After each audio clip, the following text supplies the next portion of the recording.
Okay.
Anyway, I'll just use these old slides.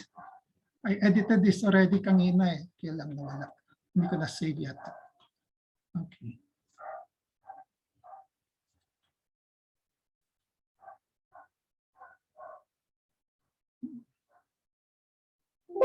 Okay, just disregard all the dates na lang, ha? Okay. Okay. So, ito yung learning objectives, na? Okay. So, let's start with this one. So, okay, I modified this in such a way that it will include the how we're going to evaluate ourselves. Okay, just look at the next slides. Okay, okay, it's the same. I just put some additional words. Okay, so given a patient, so you were given a patient, right? Okay, I don't even know the case, right? So nobody told me about the case. Bahala na. No? Okay. So to provide the details, the clinical data clearly and concisely. So I would add relevant. Okay, I gave you a format on my patient management process. No? Okay. So yung patient management process will tend to make you facilitate your giving the relevant data, diba? Compared to the traditional format. No? Okay.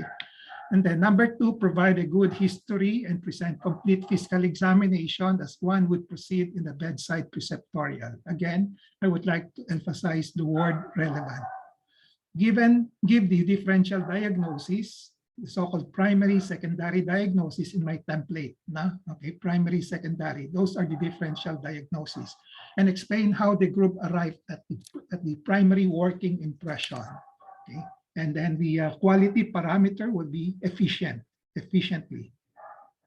Explain the pathophysiology of the disease at hand and may include theoretical data or possible existing epidemiology of it relevantly. Okay. And then, so this you're going to use in the clinical diagnosis, looking for the pattern recognition. Okay. And then provide options for additional diagnostic maneuvers or studies. So, if you read my template, you have those options 1, 2, 3, and then you have the benefit, risk, cost, availability analysis. Okay, then provide a surgical plan or medical plan if the patient does not need surgery, and other treatment options. Then lastly, provide a journal appraisal of a relevant clinical question regarding the management of the patient. Okay, so do you recall that these are the same learning objectives that you had on your in your hand now? Pareho ba? Yes, sir. Yes. Exactly the same. Walang pinagbago ha, kasi these were given to me last year. Okay, yung last batch, at least last batch, January 2022 this year. Okay, so pareho lang. Ha, Rafael, pareho?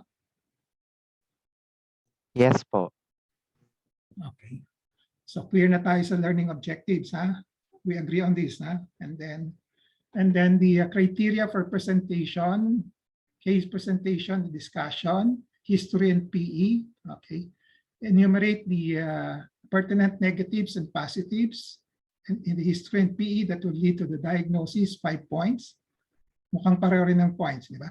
Primary working impression and differentials, okay, yung primary secondary diagnosis. Plan of management, 15 points. Plan of management in terms of, the first one, diagnostic, and then this one in terms of therapeutics or surgery if it's needed. And then post-op complications, prognosis, surveillance, 5 points. A total of 45 points. Okay? Pareho ba? 45 points din sa inyo? Dariel, 45 points? Let me check po, sir. Sorry po.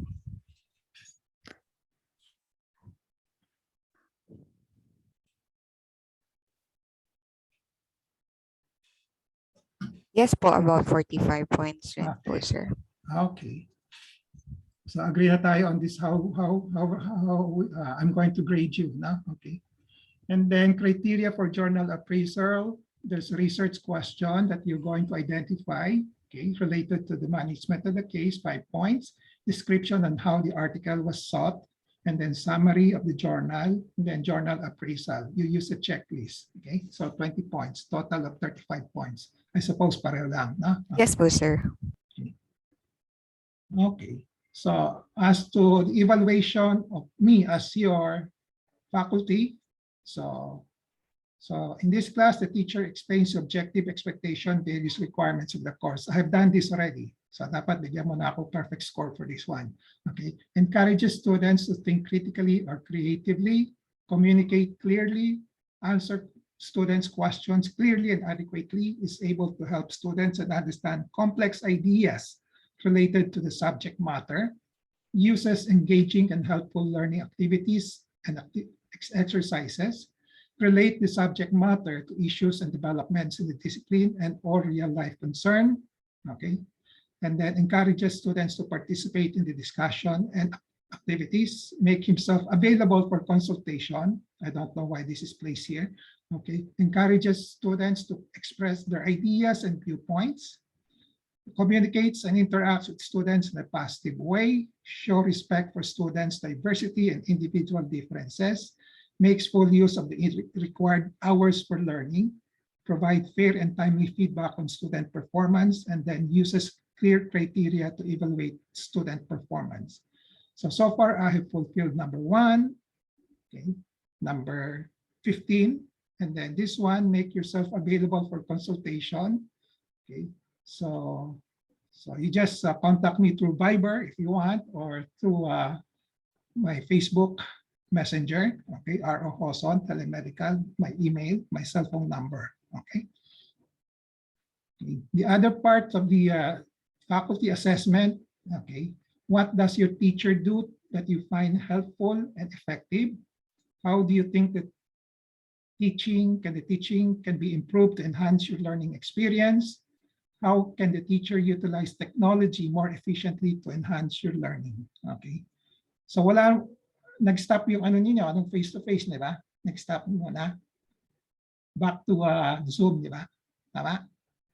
O meron pa rin kayong face-to-face? Sir, nag-rotate na po kami sa wards. No? Okay. And then, yung mga conferences? Yung conferences through Zoom pa. Okay. Kasi there's an advisory that there's a search going on right now. So back to Zoom na tayo ngayon, di ba? Okay. Advisory by the HICU, no? Infectious Control Committee. Okay. So, okay, this is the table for your evaluation. Individual grading tayo, ha? Okay. So, as to your active participation, answer questions of my questions, okay? Asking questions, okay? So, I will consider your contribution to the case report and journal appraisal. So, tatlo kayo. So, write down your contribution kasi I think you have divided your work into 3, okay? So, tell me how much you contributed to each case now para I can give you fairly your grade for each of the criteria, okay? So any questions as to the Orientation muna? Wala. So far po, sir. Okay. So, can we start with the journal report para tapusin lang natin yan? Mahaba kasi yung case discussion, di ba? Is it okay with you? We start with the journal report. Yes po. Sige. So, kayo na mag kayo na mag-present. Okay. The journal report will be related po dun sa patient's case. So, Okay. paano po kaya yun? There Kaya, might not be any context oo nga, no, kasi you did not submit to me nga beforehand. or part po. O sige.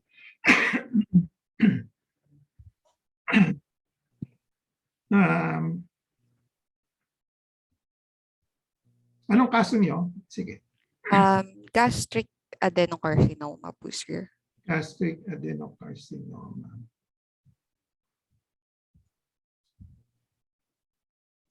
So anong journal research question niyo? Our research question, sir, is, eto po, sir, I'm sharing it also on screen.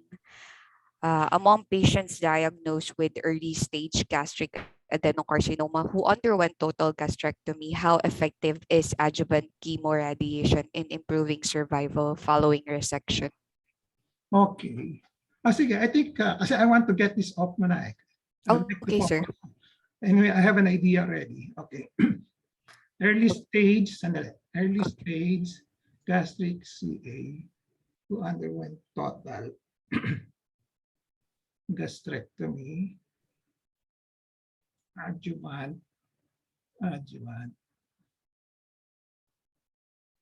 Okay, early stage tayo. Early stage. Yes, Booster. Total gastrectomy. So, adjuvant chemoradiation. Sige, okay na sa akin yan. So, then later on we can go back to this journal to apply it in our case discussion. Okay? Yes, sir. Sige. Sige. Okay. So for our search strategy, we did PubMed search followed by shortlisting of the studies and then screening for quality and usability. And then we selected a study. So the terms we used were gastric adenocarcinoma and adjuvant chemoradiation and survival. From this, it yielded 351 studies. So we did filter choosing a randomized controlled trial. So that narrowed it down to 22 studies. And then we finally narrowed it more by just including the last 5 years time frame. So we had 10 studies to choose from after that. From there, we screened these studies and we were able to choose the second one, which was entitled Adjuvant Chemotherapy is Superior to Chemoradiation After D2 Surgery, which is the surgery, for context example, this is also the surgery that the patient underwent for gastric cancer in the per protocol analysis of the randomized critics trial. That's it for the research strategy, sir. This is the summary of the study. So we have the title there and the authors. Study design, randomized clinical trial per protocol analysis. Just for context, this was done after an intention to treat analysis, which showed no significant difference between chemoradiation and chemotherapy.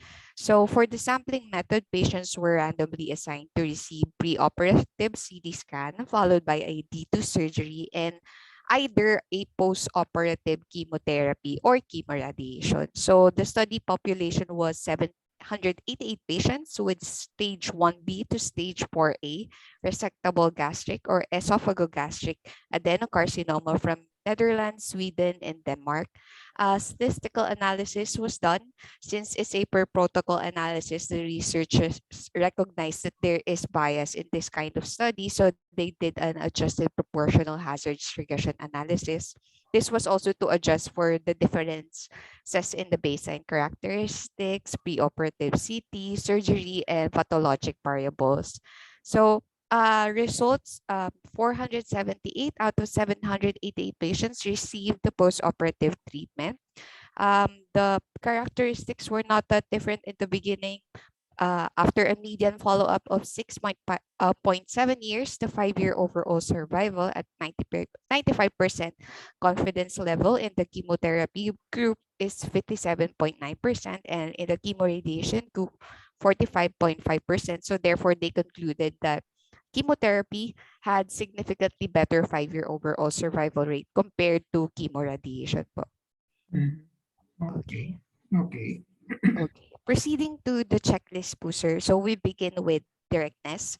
Our clinical question was mentioned earlier already, so I'll just clear up. Our population were patients with early stage gastric adenocarcinoma who already underwent total gastrectomy. Exposure was adjuvant chemoradiation, and the outcome that we are looking for is survival.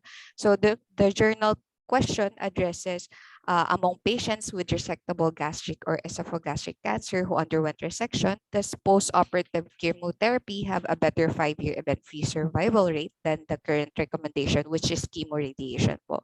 So their population is patients with resectable gastric or esophagogastric cancer who underwent resection. For them, it was stage 1A to 4B. Our patient is stage 2 po. So exposure is adjuvant chemotherapy versus chemoradiation. Outcome is 5-year event-free survival rate. So we can tell na it's very direct naman po to our clinical question po. Next would be the validity of the study. So this word first was the sample of patients representative. Yes, they were. They were randomized into 2 groups, the chemotherapy and chemoradiation. Were the patients sufficiently homogeneous with respect to prognostic risk? So as I've said earlier, they did an analysis with the multiple confounding factors involved when on the prognostication of the patients, and it showed a significant difference. That's why they did an adjusted proportional regression analysis to address this confounding factor. So yes, it would be homogeneous kasi they've adjusted it tapos dun sa analysis.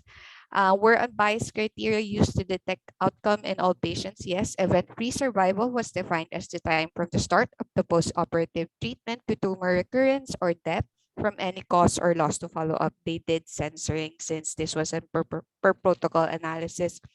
Was follow-up rate adequate? Essentially, no, since patients lost to follow-up were censored. So there might be some bias. For the results, with a 95% confidence level, a 5-year event-free survival rate for the chemotherapy was 57.9%, and those for chemoradiation was 45.5%. So the graph that you're able to see on the right is the survival, is a Kaplan-Meier curve of overall survival for chemotherapy versus chemoradiation.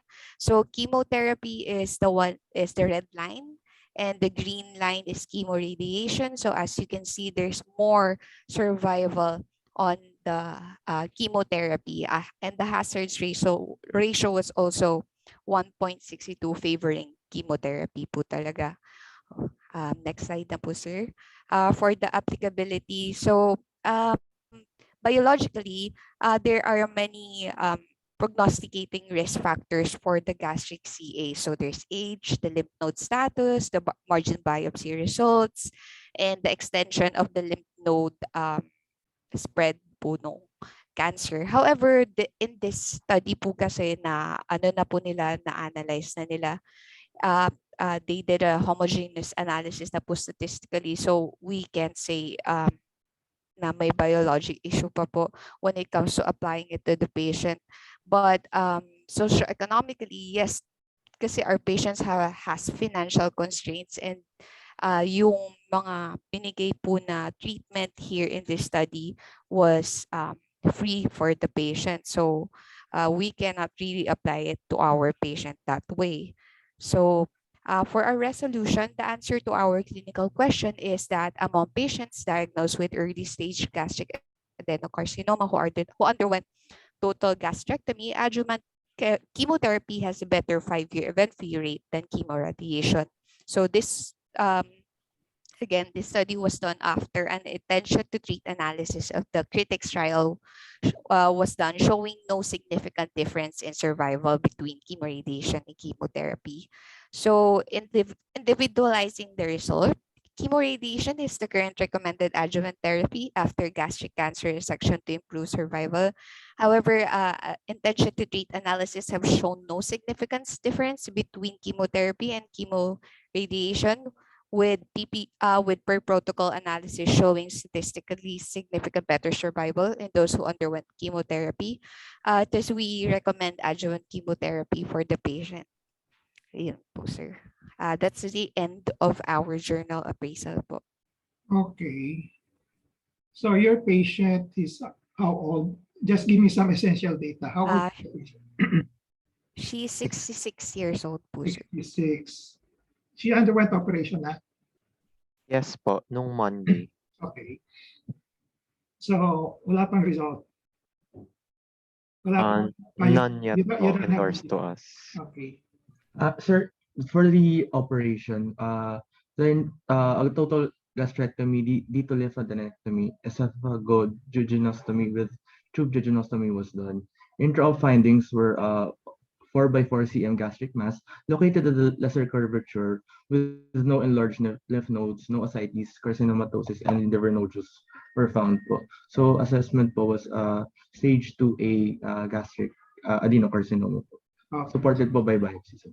Stage 2A. Yes, sir. But no grossly palpable nodes. Wala. None po, none po. So your study is stage 1 to 4B.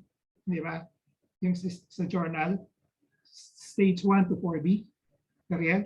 Yes, sir po. 1A to 4B po, sir. Did they segregate, did they stratify yung stage, yung higher, 3B, 2B, ganon? O sama-sama na? Sinama-sama na po nila, sir. Sama-sama na. Okay. Di ba mas maganda kung stratify nila? Yes po sana, sir. Okay. That would be confounding po, sir. Oo. Okay. Baka konti lang yung 4B. No, ganon. Kaya maganda yung results, di ba? And then, that's one comment. Okay. Of course, in financial, it's always an issue in the Philippines. No? And then in 5-year survival, 57 versus 45. No? Yes po, sir. Okay. Sir, So- actually, it would be confounding din po since chemoradiation would usually be more preferred. Would be usually pipiliin lang po siya sa mga advanced stage cancer since surgical treatment would be adequate for early stage cancers po, no, sir? Yeah. Usually pwede. Pero kung minsan, they make a protocol kahit na early stage, nilaradiate na nila because they assume that mahirap talagang hulihin yung mga metastatic foci. No? So, ganon. So, they just want to clean it up. No? Okay. So, anyway, so, okay na yan. So, later on, we will discuss it further. Iko-compare natin yung benefit and the risk. And then, of course, kaya may cost tayo doon sa table ko, no? Cost and availability. Diba? Okay. So, then just take note yung kahit na 57.9, mas mataas na yung percentage ng chemotherapy over chemoradiation, no? In the end, we have to look at the quality of life also, no? Okay. So, mas mukhang better quality of life without radiation, di ba? Usually, just one chemo compared to both, di ba? Okay. So you have to consider that also. Aside from the 5-year survival, you have to look at the quality of the life, no? Kaya yun ang risk factors that you have to consider, no? Okay. Okay. I guess wala tayong issue about the journal. Maganda naman yung journal niya, randomized control study, and then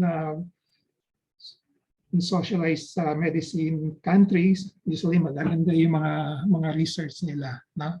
Okay, reliable. Okay. Okay. So we'll stop, we'll end our journal club, journal appraisal, and then just get back to it as we seem deep as we see, kung indicated, we will go back to this journal later on. Okay. Okay, so let's now have the case discussions. Okay, sir. So, sir, we have LG, a 66-year-old female from Pasay City, a retired household help with a chief complaint of black tarry stools. For the history, 3 months prior to admission, she had 2 to 3 episodes of melena with associated weight loss and symptomatic anemia. So her symptom was dyspnea. So she said she had trouble breathing daw po, especially on moderate exertion. Okay. So actually, before she went to PGH, she already had workup done in Adventist Medical Center Manila. So she had an EGD, a colonoscopy, the biopsy, and chest and abdominal CT scan. So these were the pertinent findings that were found. So on EGD, there were clean base ulcer friable that easily bleeds around 5 centimeter, seen at the gastric body, incisura area. And then at the fundus and antrum D1, D2 looks normal naman po. On colonoscopy, only mixed hemorrhoids were found. The ulcer underwent biopsy. They found out that there was a typical infiltrative brown cells favoring the diagnosis of gastric adenocarcinoma. She was negative for H. pylori in the gem sustain. And for the chest and abdominal CT scan, pertinent findings were wall thickening along the gastric body, antrum. There were no enlarged lymph nodes. Unremarkable po yung liver, gallbladder, pancreas, and spleen. There were few middle lobe lung nodules, but these were non-specific naman daw po. On the review of systems, she had no cough. There was exertional dyspnea, again on moderate exertion. No chest pain, PND or orthopnea. No abdominal pain, pertinent negatives, vomiting, and diarrhea. There's also no dysuria, hematuria, and joint pains or bone pains. So past medical history, she has been hypertensive for 2 years on medication controlled. She is currently taking clopidogrel and trimetazidine, allegedly for heart failure daw po. So that's why we think na may component po ng heart problem with the dyspnea instead of just the symptomatic anemia. And then she is also a chronic NSAID user. She has undergone surgery before for salpingectomy due to ectopic pregnancy, breast mass excision also on 1970s pa po. No family history of malignancy, and she also denies all forms of Pisces. Her P on admission was unremarkable except for her BP po, 90/60. Hypotensive po talaga siya considering the fact that she is also hypertensive. So our primary diagnosis is to consider gastric malignancy. Our basis for this is her risk factors. She is 66 years old. Gastric cancer usually occurs in the 60s and 70s. She's also a chronic NSAID user. So we consider this a risk factor because this might cause NSAID-induced ulcer. Signs and symptoms that pertain to malignancy, 2 to 3 episodes of melena at this age, we would already consider malignancy. There's weight loss in less than 3 months of 17% from 60 kilos to 50 kilos po. And then she also has symptomatic anemia. For the pathophysiology of gastric malignancy, risk factors include usually your chronic infection po. So chronic infection would activate your inflammatory markers causing epithelial degeneration and injury. This injury will now lead chronically into metaplasia and the universal precursor of our gastric cancer, which is dysplasia. So dysplasia can now undergo changes to lead to adenoma and eventually cancer of the stomach po. Next would be peptic ulcer disease. So primarily, we are considering an NSAID-induced peptic ulcer disease because she is a chronic NSAID user. So risk factors include being 66 years old also, and again mentioned earlier na chronic NSAID user po siya. Signs and symptoms would be just the same as that of what we considered in gastric cancer.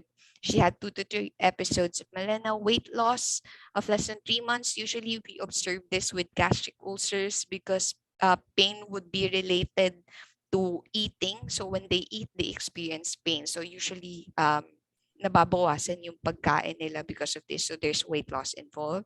Symptomatic anemia can happen especially if the ulcer is also bleeding. So that's why this is our secondary diagnosis.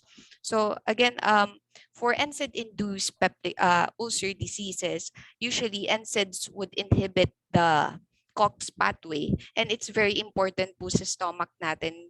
Prostaglandins are very important in the stomach because they inhibit acid secretion, especially if it's in excess, and they also help in the production of the mucus and the bicarbonates that help protect our stomach. So if we are chronically taking NSAIDs, then ma-prevent yung production of these protective factors in the stomach, causing formation of these ulcers. For the diagnostic process, for our primary diagnosis, the process we use is pattern recognition. Gastric cancer is highly researched, so it has classical symptoms that we can typically observe, especially in advanced ages like this and in classic gastric cancers. So we can observe this in our patient with the symptoms that we saw earlier on. For the secondary diagnosis, oh, sorry. Um, we just like to note then po, if we use pattern recognition for this main diagnostic process, pero if the caveat is if we use the prevalence process of diagnosing, then PUD or peptic ulcer disease would be more highly considered in our presentation. Okay. Sige. I'll explain that. I'll add comments later on. Okay. As for our need for paraclinical diagnostics, we use this table to determine whether there would be a need. So we put our primary diagnosis, gastric malignancy, and peptic ulcer disease, and compared their certainties and their treatment modalities. So for gastric malignancy and peptic ulcer disease, we from 100%, we're 80% sure it's gastric malignancy and 20% sure it's peptic ulcer disease, based on the lack of abdominal pain symptoms usually associated with the peptic ulcer disease, as well as the risk factors discussed earlier by Dariel. As for the treatment modalities, their treatment modalities differ because if gastric malignancy is caught early on or in an early stage, then the treatment can be surgical along with chemotherapy. But for peptic ulcer disease, treatment modalities are usually medical or non-surgical, including antibiotics and proton pump inhibitors. So given these elements, specifically certainty of below 90% in our primary diagnosis, as well as the differing treatment modalities of our two considerations, then we decided that we need paraclinical diagnostics to be completely sure about the treatment we choose. Next slide. There's a typo here, sorry. I was supposed to put endoscopy with biopsy instead of colonoscopy. But here are the two paraclinical diagnostics we considered. So first is EGD, and the second is the upper GI series. So an EGD would be a tube inserted into the GI tract of the patient where the mucosa and the surface anatomy of the patient can be observed, which would determine the which would determine the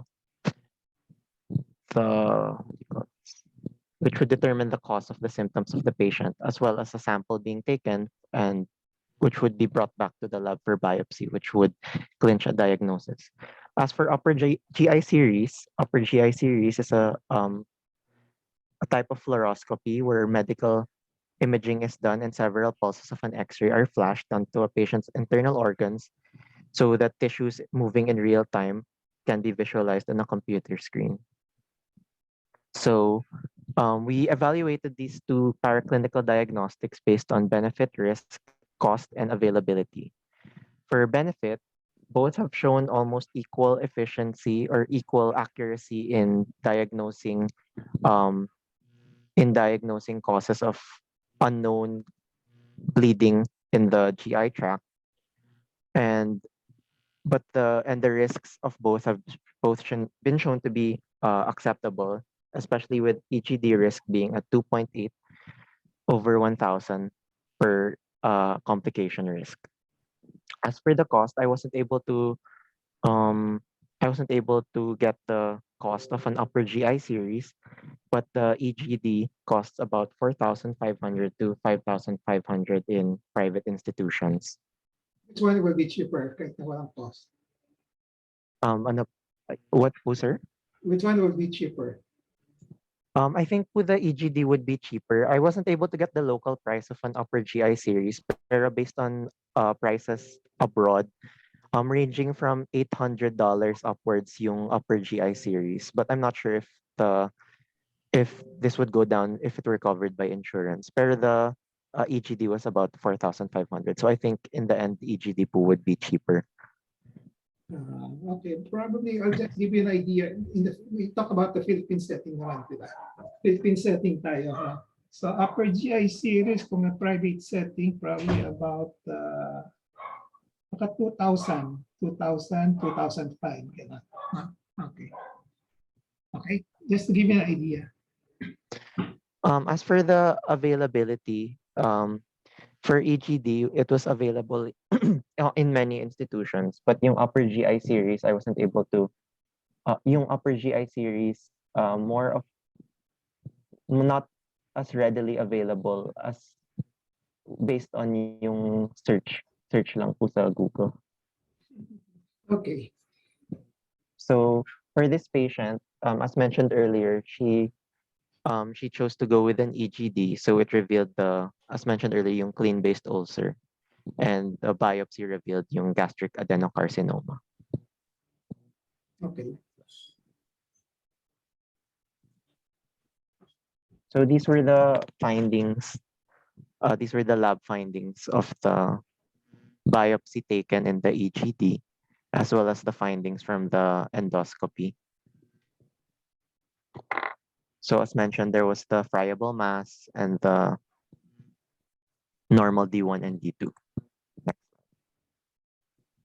And then there was here more results of the surgical pathology report.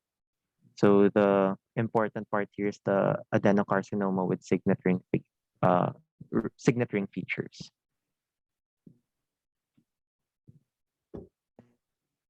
We'll now proceed to the treatment for our patient.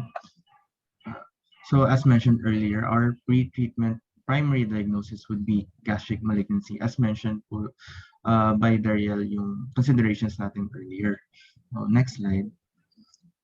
So for our goals of treatment, so these goals of treatment came from us. However, before we execute the treatment, as mentioned po dun sa sir, we really have to make a shared agreement before executing our treatment.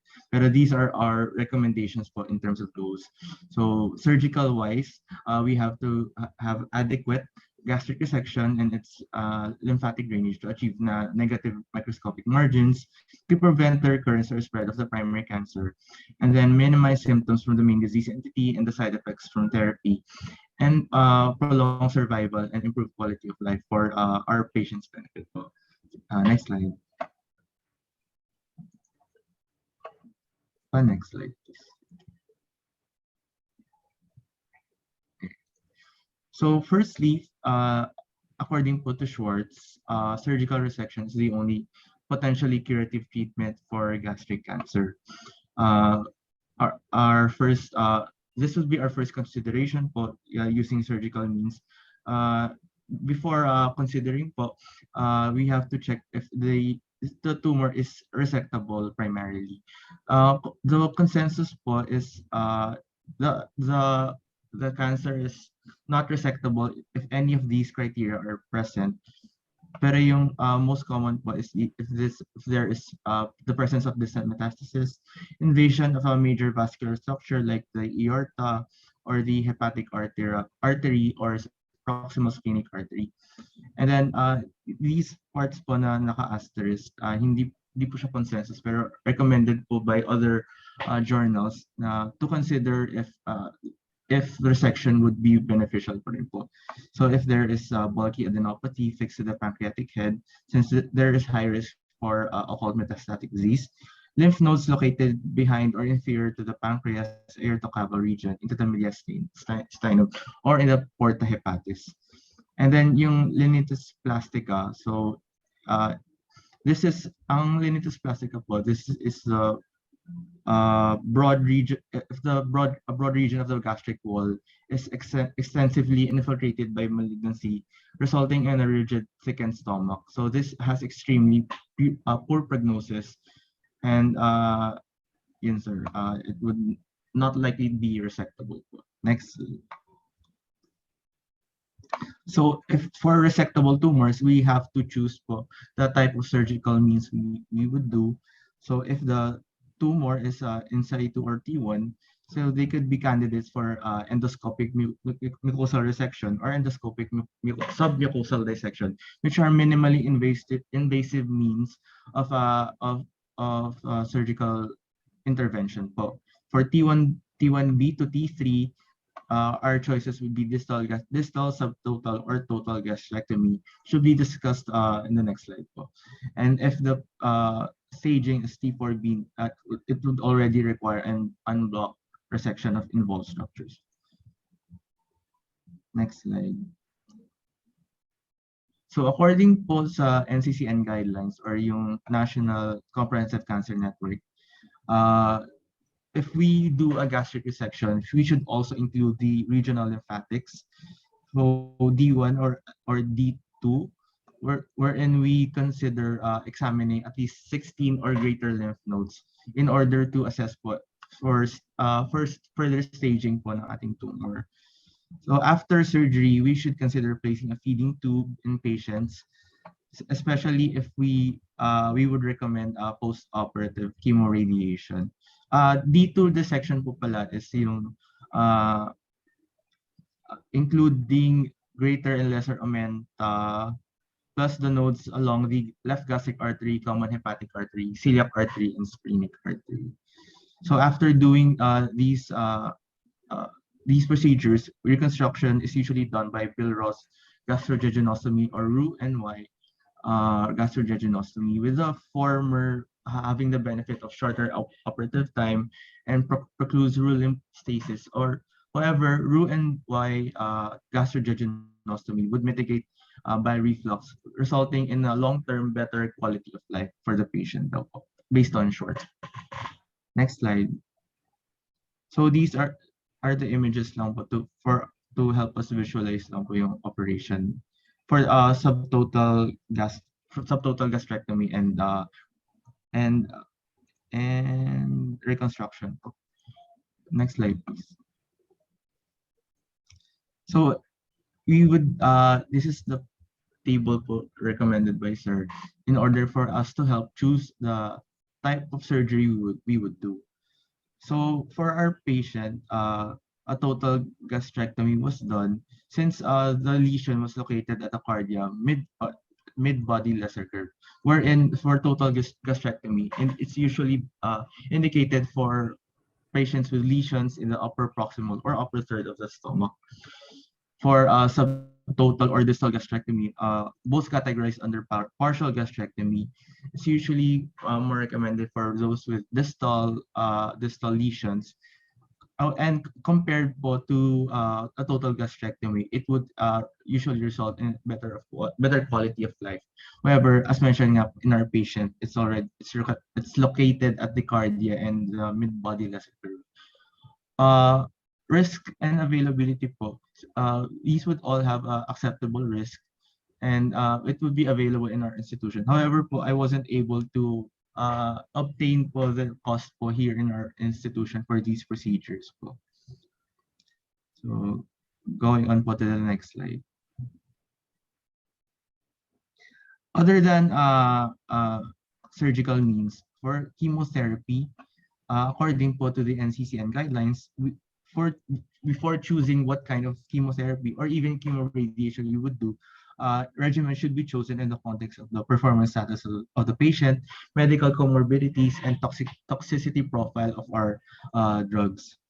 And if the patient is HER2 overexpressive positive adenocarcinoma, which which is usually included po, or if it's a familiar gastroadenocarcinoma, trastuzumab should be given po. The choice po of using 2 or 3 cytotoxic drugs, as mentioned po earlier, would really depend on the performance status and comorbidities of our patient. However, the use of 3 cytotoxic drugs would usually be more beneficial for our long-term goals. For perioperative or neoadjuvant therapy, it's consensus ng NCCN guidelines to for localized gastric cancer in order to downstage our tumor before operation po. And for post-operative or adjuvant chemotherapy, it's usually recommended and for after primary D2 lymph node dissection, which was done in our patient. And then after, if we would choose to give chemotherapy, patients should be monitored for any long-term therapy-related complications, not just from the disease entity itself. Next slide. So based po sa NCCN guidelines, so this would be our treatment regimen for chemotherapy. So perioperative, including fluorouracil, oxaliplatin, docetaxel, and other included na po sa NCCN guidelines po natin. So next slide na lang. For to highlight lang po sa slide na to for chemoradiation, we discussed po earlier sa ating journal appraisal. For these hindi pa siya consensus sa chemo ng sa NCCN guidelines natin. So I put there limited pa po yung data natin. Pero I'm not sure if there's an updated version na po ng NCCN guidelines natin. So they recommend po na before we choose to do a chemoradiation therapy, we should do a joint consultation with a multidisciplinary team, including your surgical oncologist, rad onco, radiologist, gastroenterologist, and pathologist po. So as mentioned earlier, a neoadjuvant chemotherapy po would help in downstaging a tumor before an attempt to a more curative resection po. And adjuvant chemotherapy, as mentioned po, especially if you did a D2 lymph node dissection, would provide significant survival benefit compared to our surgery alone. And again, sorry po, I wasn't able to confirm po the availability or cost of these in our institution. Next slide, please. For outcome evaluation, we should be able to assess if surgical-wise, if there's negative margins after resection, and if there is recurrence or spread of the primary tumor. Additional po to these objective, additional po is yung nutritional status, since we would be doing a total gastrectomy to our patients, which may affect po the patient's especially since matanda na rin po yung patient and has as comorbids. So we have to watch out for a decline in nutritional status, and if the patient is experiencing anemia. And overall, you should ask the patient her overall quality of life. So these were the procedures done on our patient. As this was done on July 18 in the morning, a total gastrectomy, D2 lymphadenectomy, esophagojejunostomy with tube jejunostomy was done with intraoperative findings of 4x4 cm gastric mass located at a lesser curvature with no enlarged lymph nodes, no ascites, carcinomatosis, and liver nodules were found po. Non-operative, so these were pre-op preparation lang. Next slide. So this was a summary of our of the procedure done. Incision was brought midline to incision midline was brought down to the peritoneum, opening of the omentum, ligation of the duodenal stump, and then as follows na lang po. We were not able to observe po personally or assist in the operation itself, which is kind of unfortunate. Next slide. And as mentioned earlier, these are the pre-op meds given po to prepare the patient. Next slide. So in addition po for our surgical and chemotherapy recommendations, we also have to educate the patient for any prevention and follow-up guidance we will be giving po. Next slide. So to summarize lang po yung final diagnosis natin. The patient is a gastric adenocarcinoma stage 2A, hypertension stage 2, stage 2 controlled, non-COVID case, and status post these procedures. Next slide. So according po to the NCCN guidelines, we have to follow up the patient every 3 to 6 months for the first 1 to 2 years, and then every 6 to 12 months for 3 to 5 years, and annually thereafter. For these, we can recommend getting the CBC and chemistry profile as needed po ng patient, depending po sa symptoms that he or she would be manifesting, and also with EGD and EGD. For every 6 to 12 months for the first 2 years, indicated po yung CT chest, abdomen, pelvis with oral and IV contrast, and then annually up to 5 years, or PET CT po as indicated. And as mentioned earlier, we really have to monitor the patient for any nutritional deficiency, especially B12 and iron. And since we did a total gastrectomy po. And so other possible issues of concern po, these would be the common complaints of patients who underwent total gastrectomy. So they may experience weight loss, so we have to monitor their weight, encourage more frequent feeding, and avoid more frequent feeding, and consider referral po to dietitian or nutrition for a better overall treatment po and diet po for our patient. So other patients would experience diarrhea, so we can consider giving anti-diarrheal agents, bulk-forming agents, and diet manipulation. For bone health, our patient is old female, so we can recommend po osteoporosis prevention po in terms of vitamin D supplements, or overall like exposed lang to the sun. Also po, yung gastrectomy was also linked to higher incidences of osteoporosis. Kaya important na i-supplement with the vitamin D as indicated clinically. Tapos, monitor then for postprandial fullness or eating dysfunction, which can result from yung procedure of gastrectomy. So in doing this, we encourage smaller portions and more frequent eating, and avoid fluid intake with the meals. So there can also be a complication of dumping syndrome. So dumping syndrome occurs after the rapid delivery of nutrients into the duodenum, especially in patients that undergo gastrectomy. So yung presence of yung hyperosmolar contents in the duodenum would induce the release of vasoactive agents and incretins and glucose modulators, which can cause the symptoms of dumping syndromes, including palpitations, diarrhea, nausea, and cramps. So it occurs in stages, but the main patient and education point in this is to encourage, again, frequent meals and consume diets high in protein and fiber and low in simple carbohydrates or concentrated sweets, since these would precipitate dumping syndrome. There can also be vitamin B12 deficiency in the patient, since the stomach is the only part of the body that would secrete intrinsic factor, which is important in metabolizing or absorbing B12. So we would have to monitor the patient's CBC and B12 levels every 3 months, and supplement the B12 as clinically indicated or based on the CBC.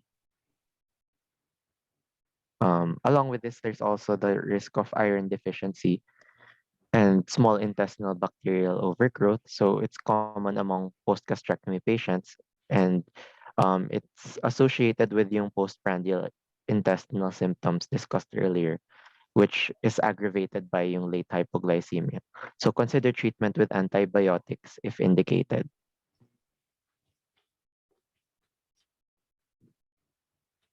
Okay.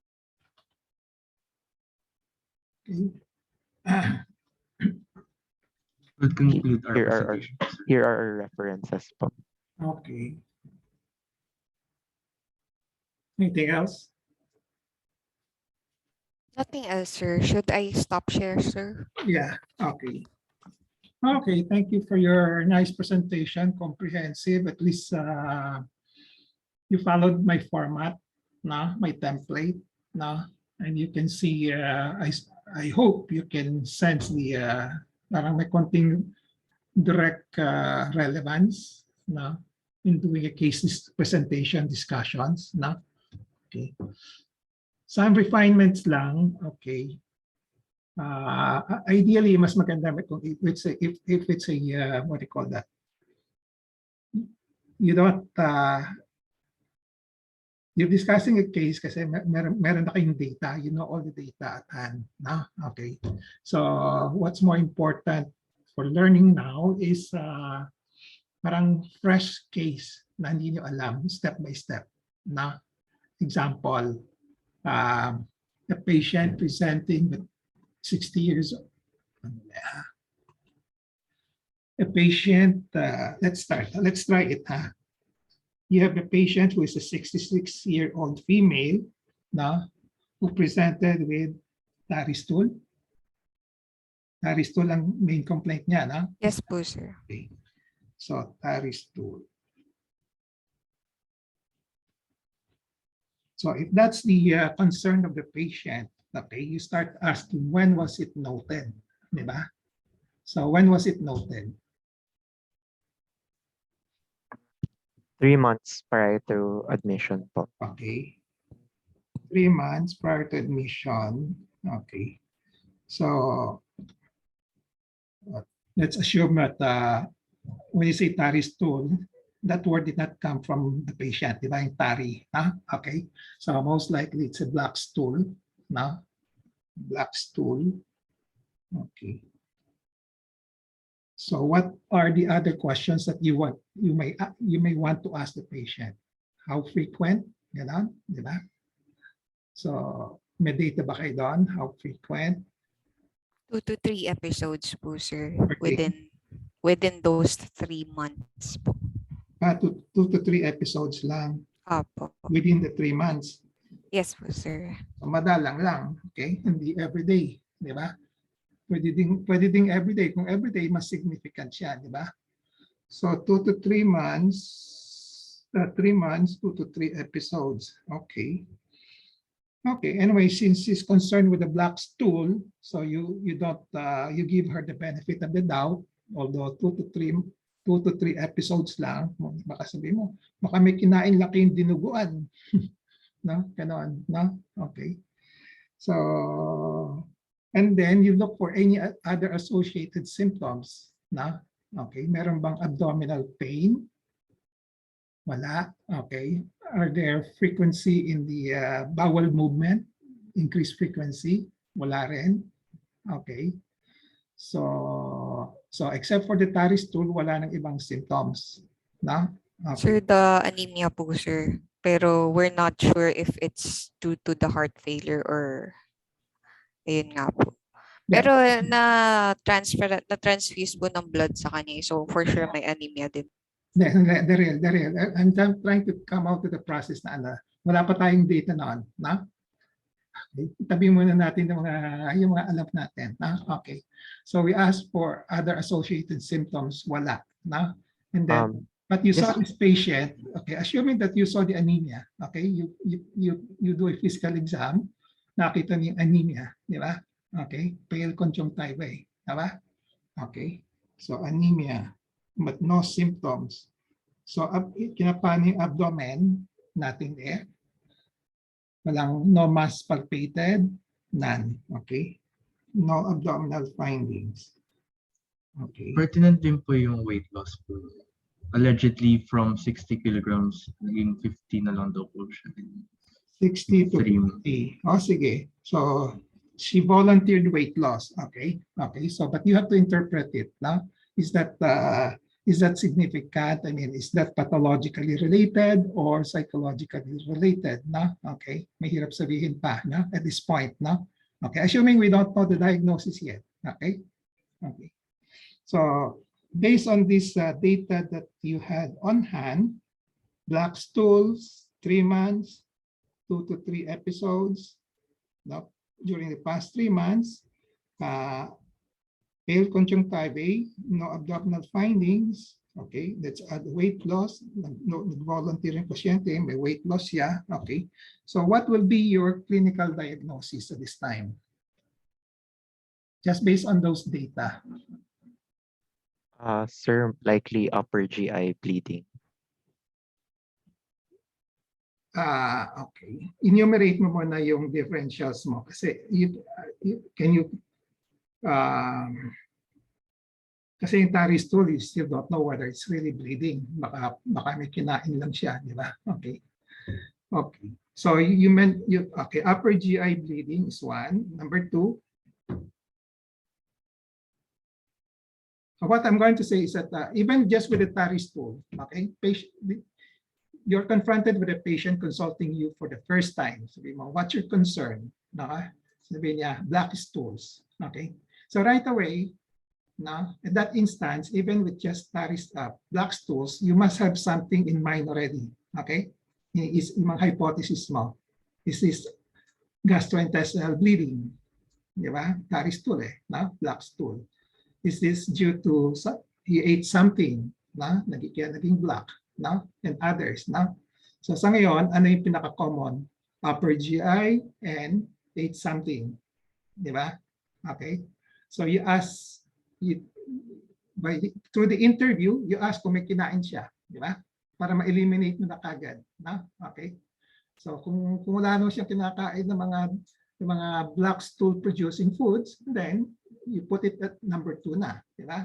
So put up number 1. Di ba? So isipin mo na, baka dinudugo ito sa tiyan, di ba? Okay. So then you ask further questions, okay, like before doing your PE, or if you want, you can do your PE already. Nakita niyo anemia, nakita niyo no abdominal findings, may weight loss, no? Okay. So do you still, you can ask more questions. Are you taking something? What's your past medical history? No? Ganon, no? So may past medical history na self-injectomy, na breast mass excision, mukhang not related, no? Okay. And then what are the other? She's taking some medications, tanong mo, no? Okay. So why is she taking NSAID? Why is she taking NSAID? Sure, for pain relief daw po. Pain relief of what? Yun lang po, sir, we weren't able to ask for the joint pains po ba, or Okay. we're not sure. Sige. So, cursory, you ask her, okay, meron ba kayong gamot iniinom? Na? Okay. So, sabihin natin, she answered NSAID. Na? So, you ask the questions why. Pero you were not able to get a good answer. Okay, but you still consider the significance of taking NSAID. Okay, so i-factor in mo na, is this the Tari stool, is it due to NSAID or not? Diba? Okay, so third consideration na yan, diba? Okay, drugs, upper GI bleeding, that be related to the drugs, okay, or the food causing the black stools. No? Okay. So among the 3, pag nagtanong ka, tinanggal mo na yung food, di ba? So ang natitira, upper GI bleeding, no? Okay. And then since the NSAID is related to the upper GI bleeding because of the gastritis, no? So you're now thinking of upper GI bleeding, no? but you don't know possible cause and SAID. Di ba? Okay. So, so sa ngayon, would you put importance to the weight loss to consider malignancy? Yes, sir. Actually po, at this point, we cannot rule out din po a colon cancer, even if black thyroids would usually indicate an upper GI bleed, since due to yung guidelines lang po na we have to assess, we have to rule out colon cancers for patients with bleeding po per annum. You're correct, Ivan, no? But usually in medicine, anything is possible. No? So, yun ang tinatawag na prevalence. You think of the more common one. No? So when you have tarry stool, black stool, the first thing that comes to your mind is more frequent yung upper, no? Kaysa lower. When you have fresh bleeding, you think of the lower rather than the upper. Okay? But you can also have upper GI bleeding causing fresh blood. Diba? Okay? Pag yung mga massive rapid transit, mababa rin yun. Diba? Yung blood. Na? Okay. So, but at the moment, you just think of the more probable, then zero in on that. Na? So, yun ang proseso.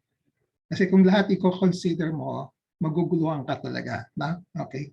In the end, you turn out to doing mga shotgun diagnostic tests. No? Everything is possible. You have to choose which one is the more probable. No? Later on, kung na-disprove mo na yon, then you can go to the next one. No? Okay? Step by step yon. That's a process that I'm trying to teach you. No? Okay? So, upper GI bleeding, number one. So, you don't know, kasi may history siya, NSAID. Okay? So, you consider that. No? Number two, other causes. You don't know kung may gastric CA or what. No? Okay? Okay. Yung weight loss, medyo alanganin pa rin yun eh. No? Payat ba siya? Payat ba siya? Payat na payat? Hindi naman po, sir. Hindi naman po. Hindi naman. Okay. So, put it aside muna. Wag niyo i-connect yung weight loss. Okay, this is my personal opinion. To which a lot of doctors probably will not agree. No?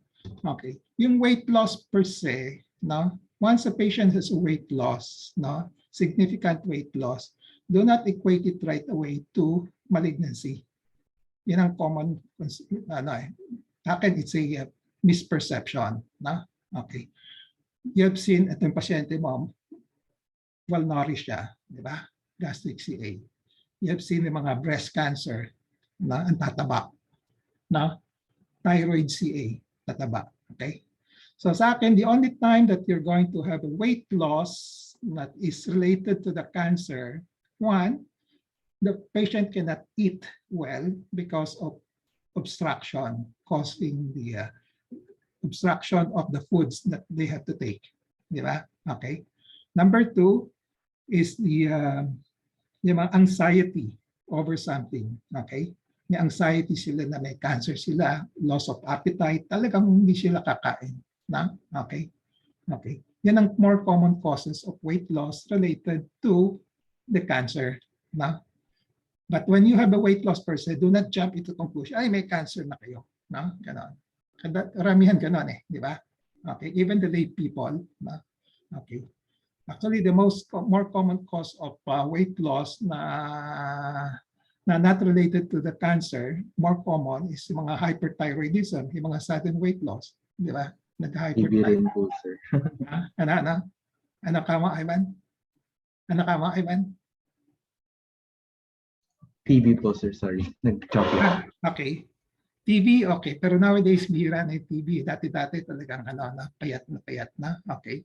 So sa ngayon, it's high. Once you have sudden weight loss, iisipin ko muna, hahanapin ko muna, kakapa ko yung leeg. No? Okay. Kung hyperthyroid siya, hindi. No?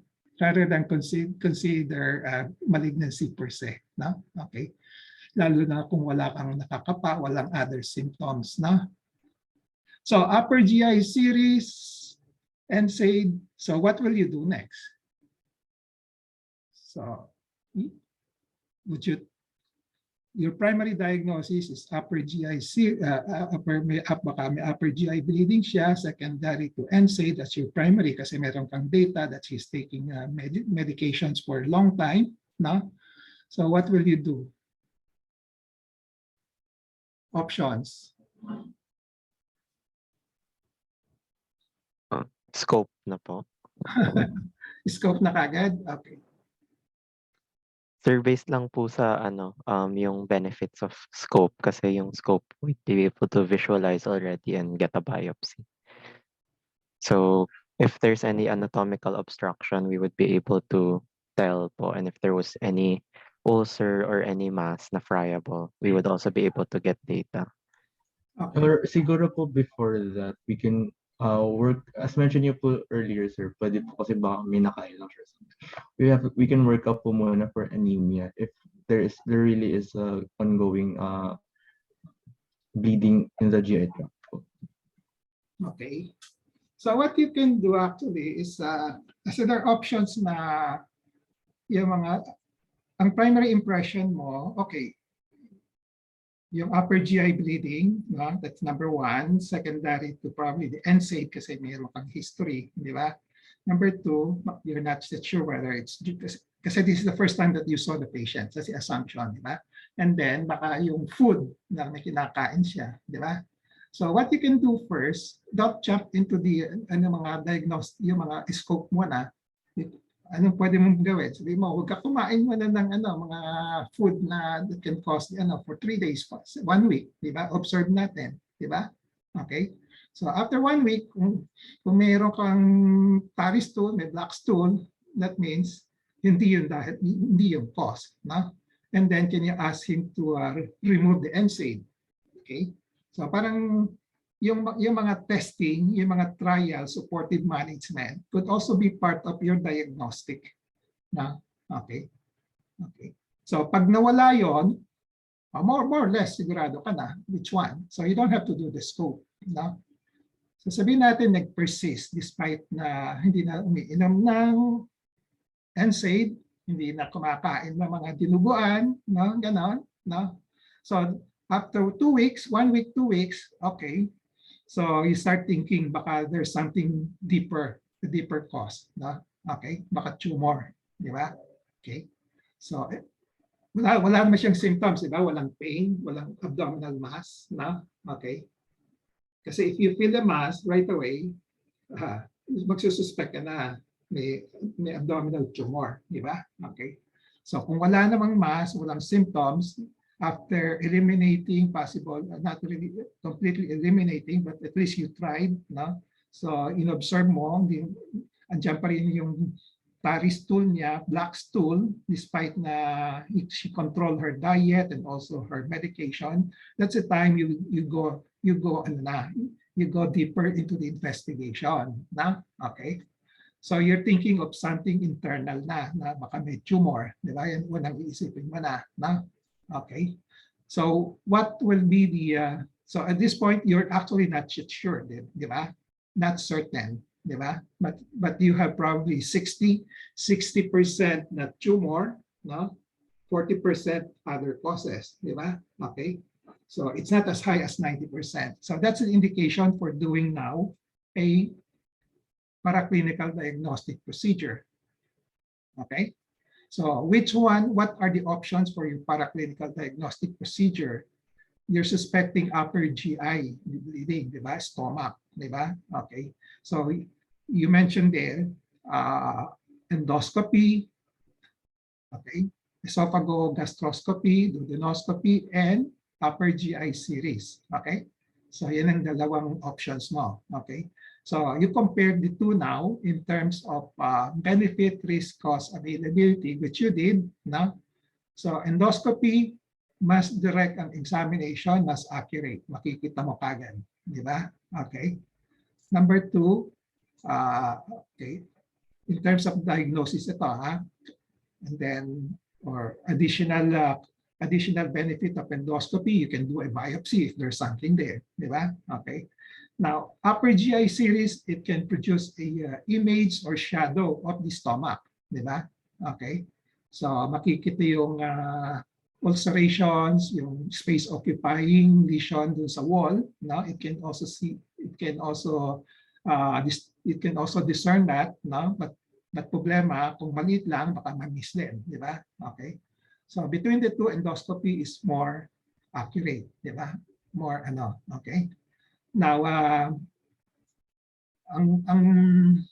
ang risk for endoscopy, yung procedure itself, di ba? Because of the instrumentation, na? Ang risk for the upper GI series, radiation, di ba? May radiation siya, and then dye naman, barium dye lang ginagamit doon eh. Kung minsan may allergy to the barium dye, no? Ganon. So those are parts of the, those are the things that you have to explain to the patient, no? So these are the possible risks, possible complications, no? Okay. Now, in terms of cost, no? Okay, it depends on two settings. Is it a charity hospital setting, or private setting, di ba? Okay. Kung sa private setting, okay, so yung upper GI series probably will cost you about 2,000 to 3,000, no? Okay, and then endoscopy could be more. Okay, hindi lang 4,000 to 5,000 because may PF pa yan eh, no? Okay, so yung procedure itself probably 5,000 na yata yung procedure na yan when you do it on the private outpatient, no? Okay. And then you have to add the PF pa, na professional fee, maka 10,000 yon, na? So abutin ka ng 15,000, na? Okay? So you have to know the cost, na? Okay? Now, kung sa government hospital, okay, mas mura talaga, di ba? Mas mura talaga.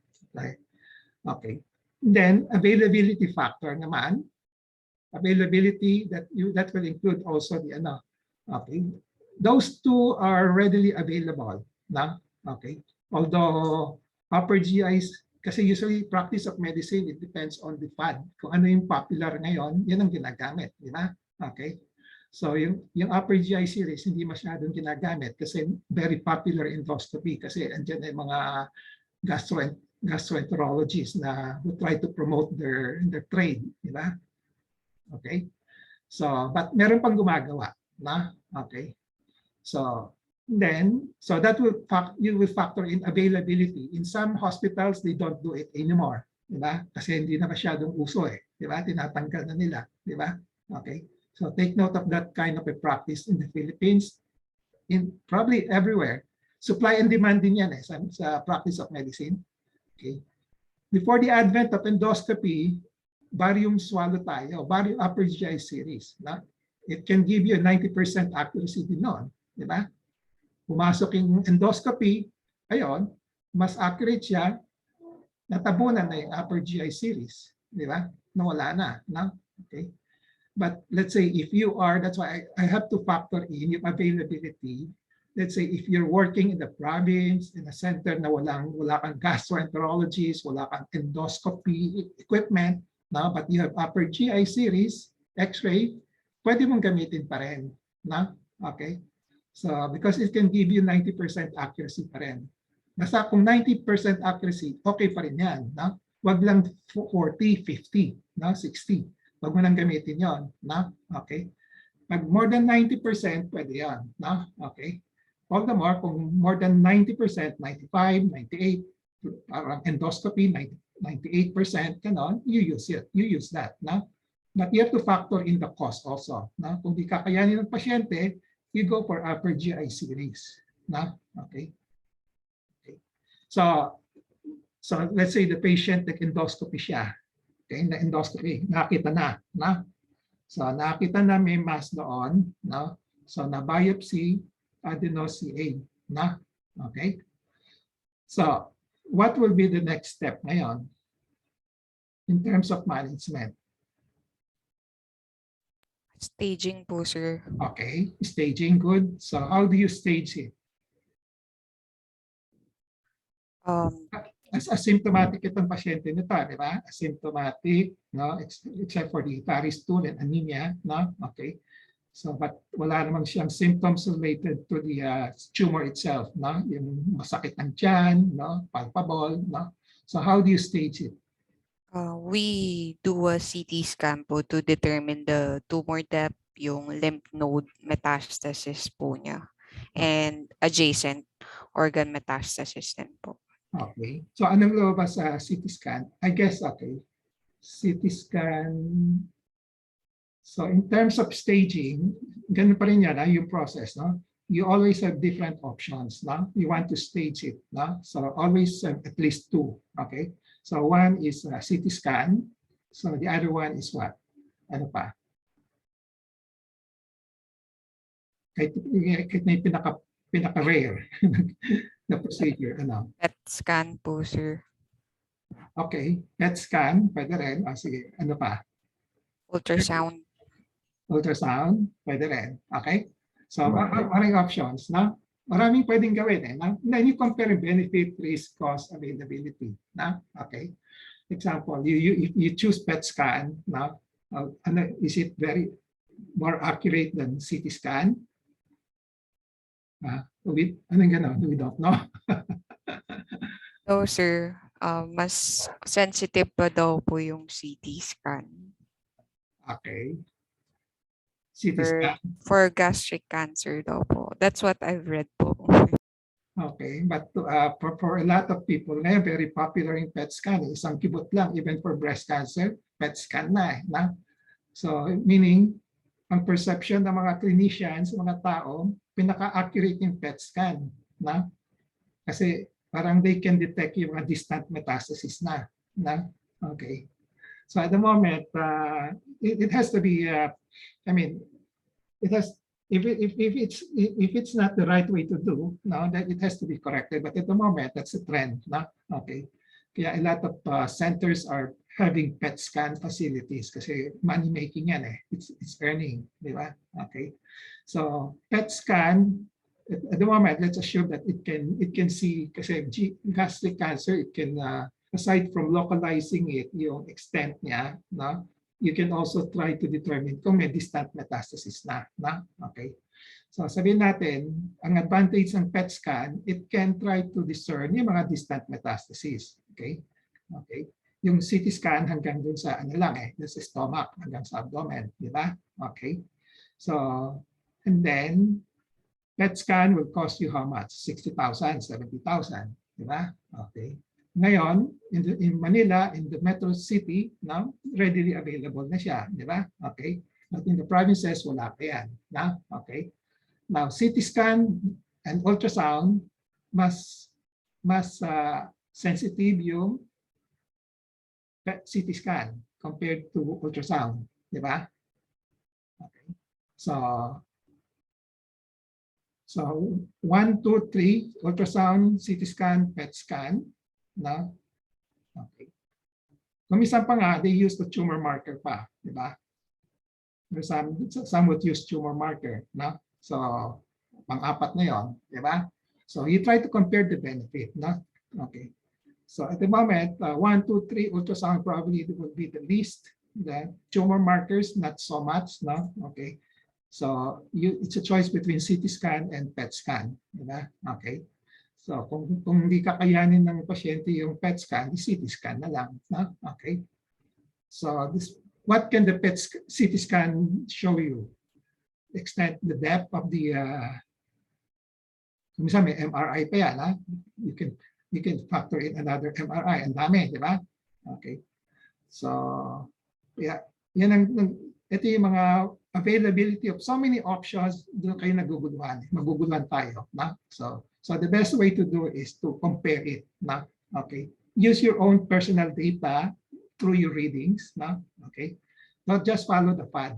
No? Okay. And then factor in yung mga cost and availability. No? Okay. So CT scan ano yung lumabas sa CT scan niya?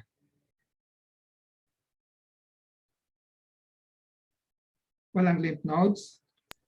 Wala pong lymph nodes, sir. Although there's thickening po dun sa may gastric antrum, gastric body, sa may lesser curvature.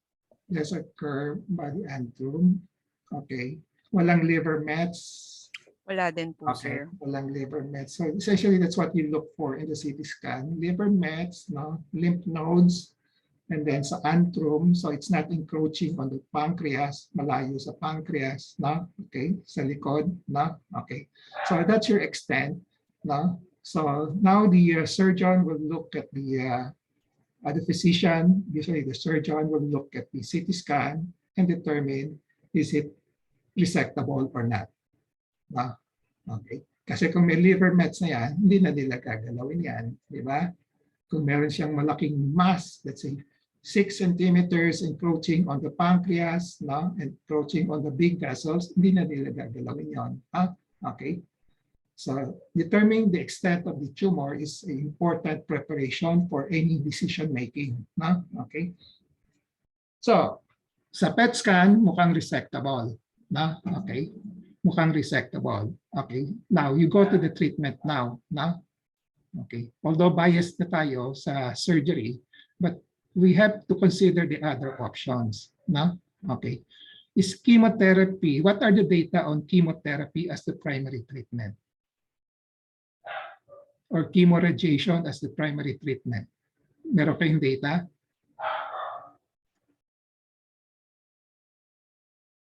Wala.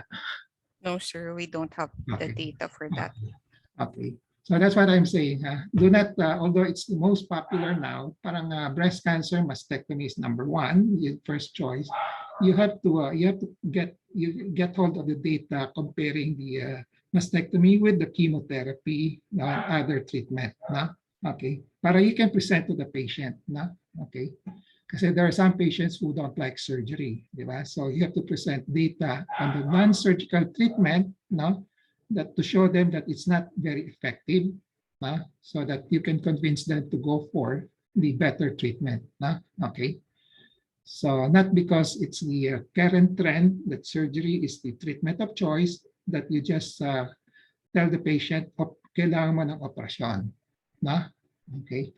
So you have to get hold of the data on the efficacy of the other options. So chemotherapy probably kung yung gastric CA, surgical resection, pwedeng i-resect. So what are the matatanggal lahat? Ibig sabihin matatanggal lahat, di ba?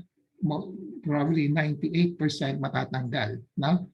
With chemotherapy, okay, let's not look at the survival rate yet. Kasi sa ngayon, ang importante matanggal. That's the concern of the patient, di ba? Mawala yung tumor na yon, di ba? Okay. So what is the effectivity of the chemotherapy? Chemotherapy, usually you have to give it 3 times at least. Okay, every three weeks, diba? Okay.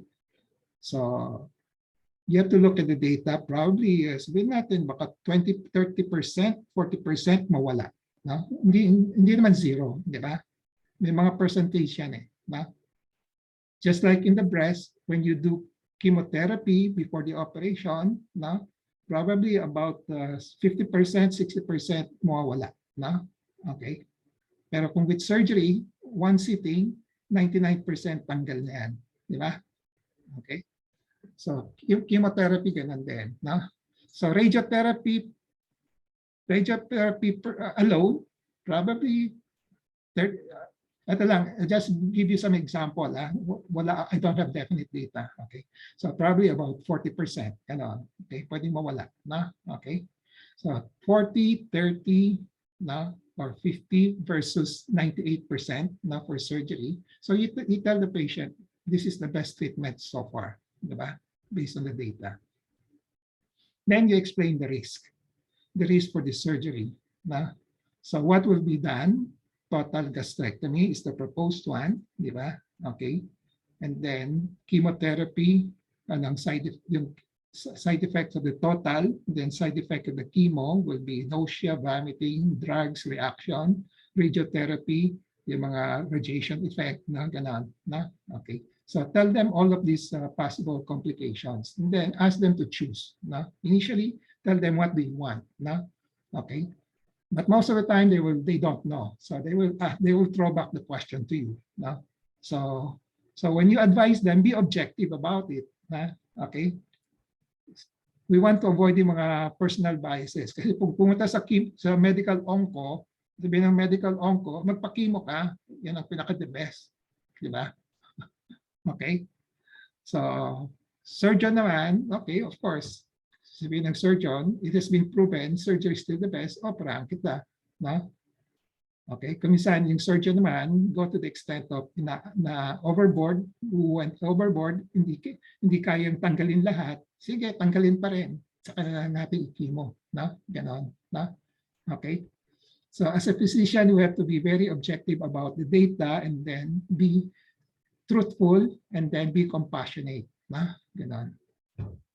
Okay, so sabihin natin surgery na pinili na resectable. Again, another decision tree will be what type of surgery. Di ba? Total, subtotal. Okay. Ano yung sino nag-present ng surgery? Me po, sir. Ivan? Ivan? Okay. Yes, please. So yung tumor 4 cm, 4 cm. Is it 4 cm. 4 Located cm? at the cornea. cardia ba? Akala ko sa antrum. Which one? Nasaan ba? Yung intra of findings po pala. Ito. Hindi, ano sabi yung Daryl sa CT scan? Antrum? Body antrum po, sir. Yung thickening. Thickening, pero yung tumor, Wala po nakalagay sa CT scan regarding the tumor. thickening sa antrum. Opo. So we assume that that's where the tumor is. Okay. So ano yung sa cardia? Ivan? Sir, sir, based on the Lupel, nagcho-choppy ako. okay, so sir, based on the endoscopy, yung tumor was seen at the gastric body incisura area. So it's not in the fundus atrium or D1 and D2. Incisura is where? Lesser curve yan, di ba? Yung, Ivan, yung yung post-op findings na 4x4 yung tinatanong ni sir. Yes po sir, sa lesser curvature. Lesser curvature. Yes po. Okay. So we have to be very definite about it before we discuss the operations, di ba? Okay. Kasi kung total, wala nang issue wherever it's located, tanggal lahat, di ba? But if it's in the cardia, nasa itaas na itaas, no, pwede ka pa mag-subtotal. Now, subtotal means you don't remove the entire stomach, but you remove the upper part of the stomach, di ba? Okay. Now, kung medyo nasa antrum, nasa baba, again, you can do a subtotal, but you remove only the lower part, di ba? Subtotal yan, na? Okay. So it's actually a choice between total gastrectomy and subtotal, na? Okay, in general, na? Okay. So you try to compare then as a surgeon, we compare what's the benefit of doing a total versus subtotal, na? Aside from kung yung size that malaking-malaki na occupying practically the whole organ or the stomach, no choice ka na, indicated na yung total mo right away. Pero kung maliit-liit pa, let's say 2 cm, 3 cm, pwede pa mag-subtotal, na? Okay, so that's where the yung decision making of the surgeon will come in, no? Kung ito total or subtotal, na? Okay, so they look at the what are the incidents of recurrence after total versus subtotal, in local recurrence, no? Okay, so when you talk about total and versus subtotal, you talk about yung result, the outcome of treatment will be yung local recurrence. Kasi kung subtotal, baka kulang ang margin, na? Okay, so kaya umulit, na? Okay, so yung 3-4 centimeters, most likely ito total na yan, na? Malaki na yan, na? So total mastectomy. Minsan you just have to, although you explain to the patient, kasi yung pasyente tatanong, total ba? Tatanggalin mo ba lahat o just kalahat o kalahati, na? Okay, so you have to explain it to them first and then tell them the justification for doing it total. Sabi mo, malaking-malaki na kasi hindi na kayang gawin yung total, subtotal. Okay, so the same thing dun sa breast cancer, pag maliit pa lang, pwedeng subtotal mastectomy. Pag malaking-malaki na, wala nang pinag-uusapan ng subtotal, but total na kasi masyadong malaki, na? Ganon, na? So Okay, after that, you explain the possible side effects. If it's total, you have all those things that you mentioned, dumping, weight loss, diarrhea, na na-mention ninyo doon sa slides ninyo.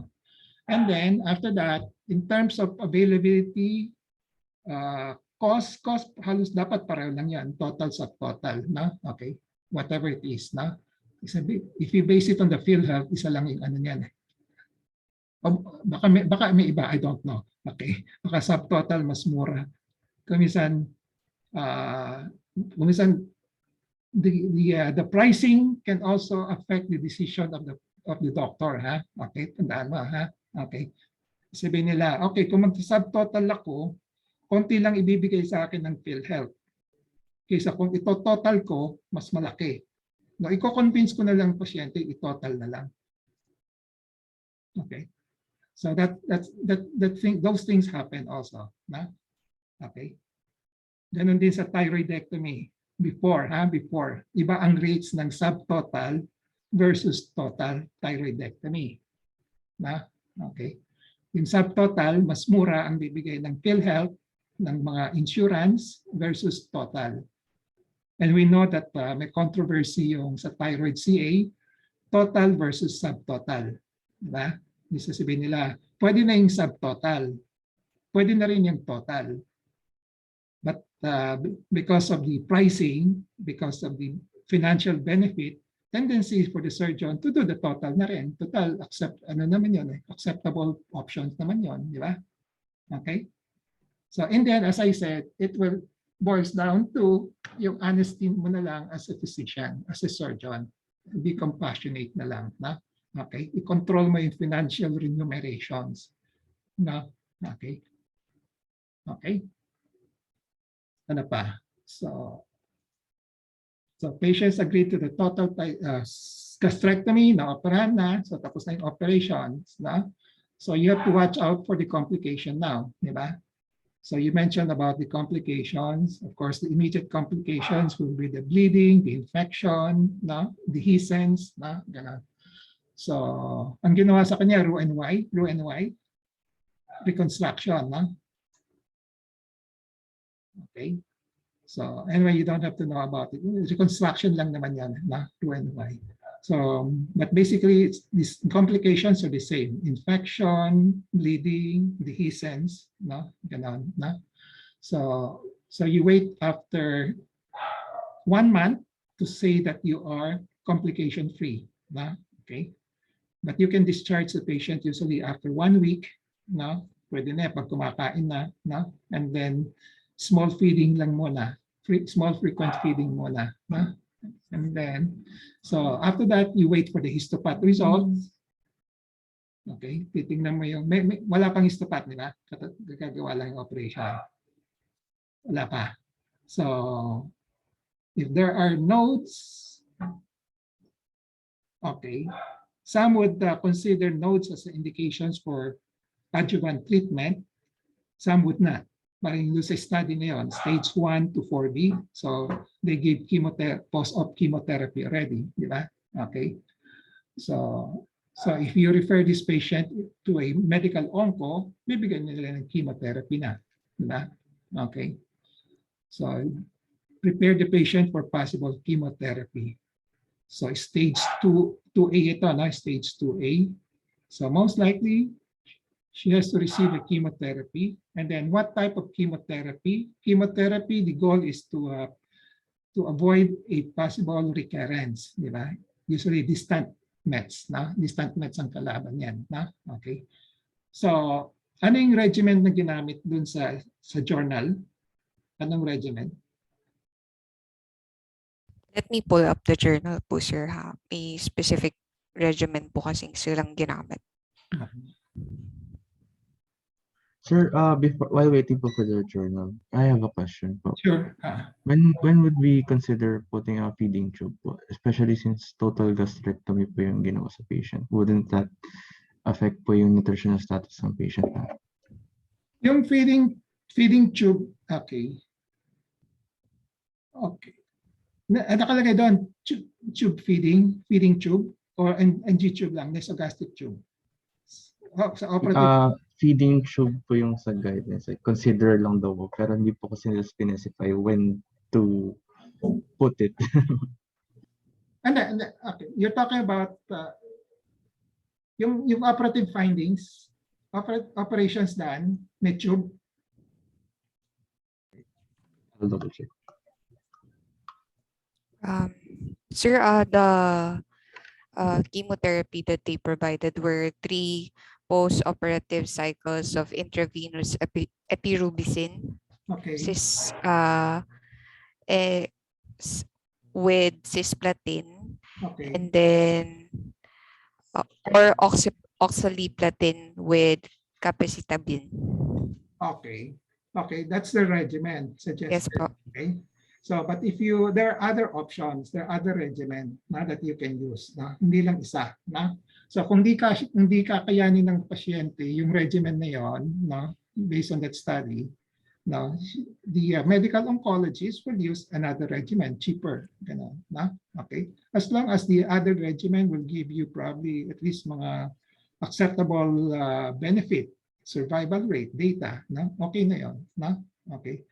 Yung mga regimen na remember yung mga studies on the various types of regimen, chemotherapy regimen, ang advantage naman in terms of months lang eh. No? If it's 5 months, 6 months difference, it's a better one. No? That's what I'm telling you kanina, yung 5 years no, na 57 something and then sa 47. Okay? You have to look at the months also. Kung konti lang ang difference, no? Kung hindi naman 2 years ang lamang noon, well, baka you can just use the other, the cheaper ones, di ba? Okay. So ganun sa medical, sa mga chemotherapeutic drugs. Ha? The moment you have a new drugs that will have a benefit of 5 months better, it's the better drug na, pero 5 months lang. Pero yung pasyente, kahit yung 5 months, nagsasuffer pa rin, di ba? Okay. So take note of that, ha? So yung tube feeding, okay. Tube jejunostomy was done po per year. Yung po ba yun? I'm not sure. Okay. So ay yung tinatanong mo yung sa NCCN, tube feeding? Yes, sir. Yes, sir. Okay. The tube feeding, actually, kung walang tube feeding, pwede rin, patient can eat, no? Basta small frequent feeding. Di ba? Okay. Kung sa bibig, no? Okay. Now, kumisan, there are some surgeons who would put a tube jejunostomy for feeding, hindi through the nose, no? Okay. So, through the abdomen and then put in the tube there, na? Okay. Doon papasok yung mga pagkain. Okay. But as a rule, 1 week, 2 weeks, pag nag-heal na yung anastomotic site, no? Pwede ka na magpakain, no? Pwede ka na magpakain ng pasyente. So you can remove the tube feeding already, no? Okay, if initially you put in a tube just to feed the patient, no? Okay, through the stomach, doon sa esophagus, then pababa, na? Okay. Pag after 1 week, 2 weeks, nag-heal na yung anastomosis, you can remove it already. Kung gusto mong to be sure, i-testing mo lang, you can put barium swallow, no? Barium swallow, check mo kung walang leak, walang anastomotic leak. Kung walang leak, pwede mo nang pakainin. Na, if you want to do that. There are some surgeons who do that. Na? Okay. Now, kumisan, they put in the tube, not only for subsequent long-range feeding, but also for drainage, para hindi mag-distend. Na? Pero short-term lang yon. Kasi pag nag-distend, baka magkaroon ng ileus, may nag-distend, magkakaroon ng discomfort ng pasyente. Na? Or kuminsan, it will, dapat it won't, but sometimes the surgeons are afraid it might cause disruption of your anastomosis. Na? Na? Okay. They use the tube for drainage, na? To drain. The other purpose of the tube is to feed. Okay? So kung doon sa tube jejunostomy ginawa din sa pasyente na yon by our surgeon, it's most likely for tube feeding. Na? Okay? Okay. So ano pa? So after that, post-op, okay, kaya kasama yung patient health promotion and education. No? So you explain everything now, then, okay, you have to advise the patient on how to eat, how to control the diet, no? Okay.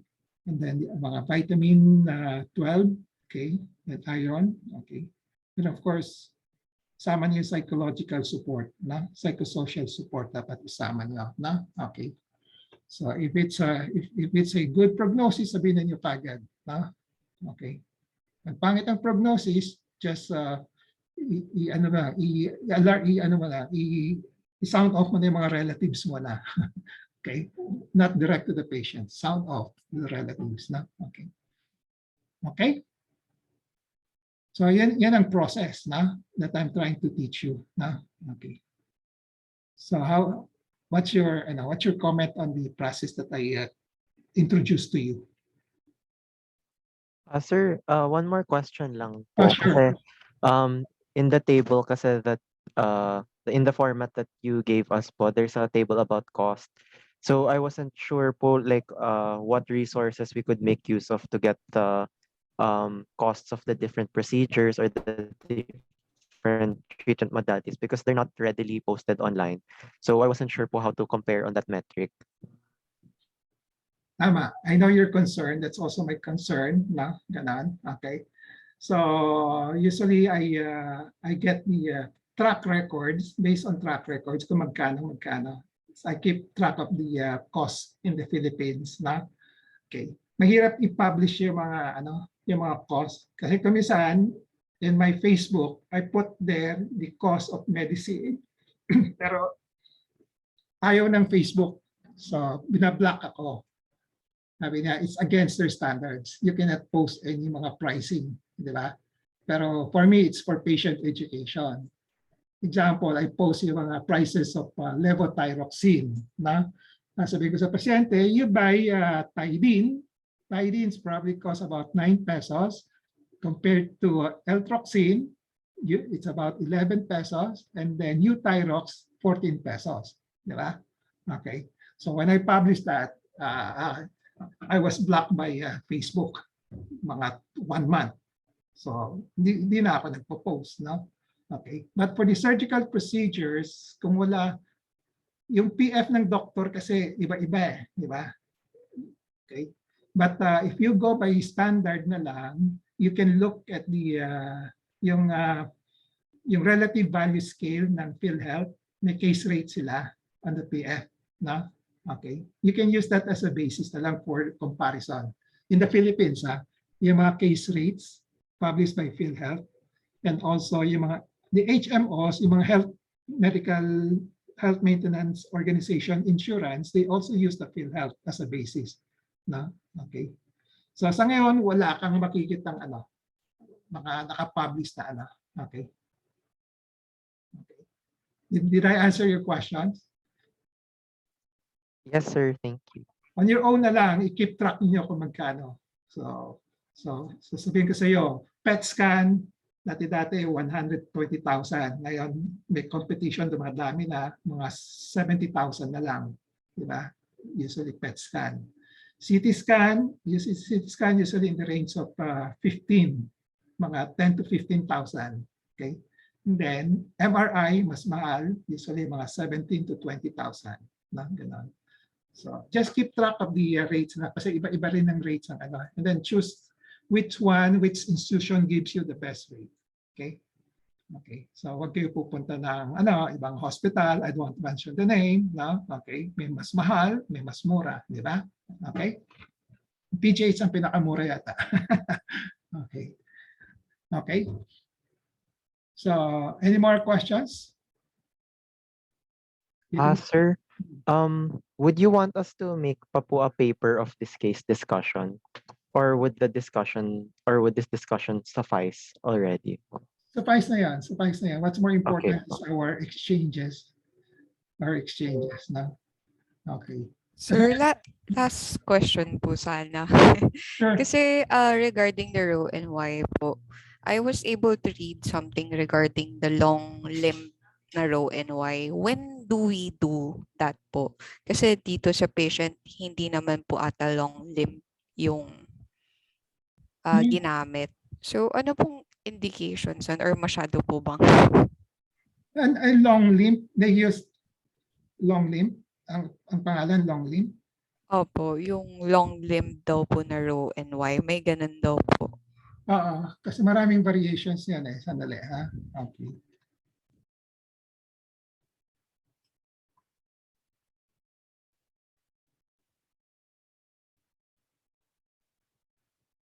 So,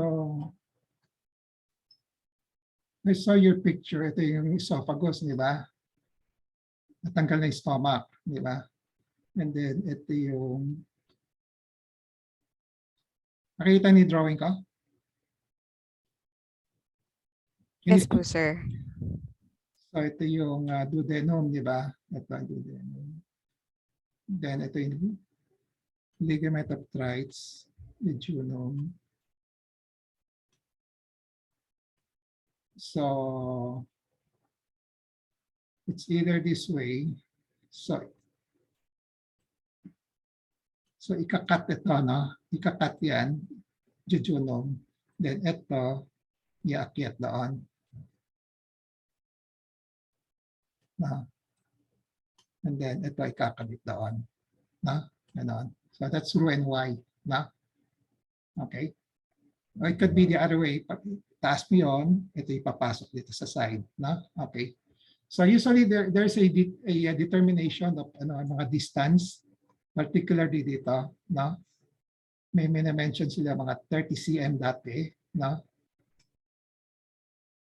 Para hindi siya mag-dump dito kagad sa duodenum, no? Kaya mahaba ng konti, no? Okay. So I'm not familiar with the so-called long limb. Ano ba yung long limb? Mas mahaba ito? 45 cm daw po, sir. Baka they're now suggesting baka it's 45 cm, mas mahaba. Yes po, sir. Okay. Yeah. So pwede if there are data that shows that it's more advantageous to have a longer limb than 30 centimeter, 45 cm, go ahead and use it. Wala namang problema, no? Okay. Ito para to avoid the dumping lang naman dito, di ba? Problema dito sa ito yung tinatawag na parent. Kasi kuminsan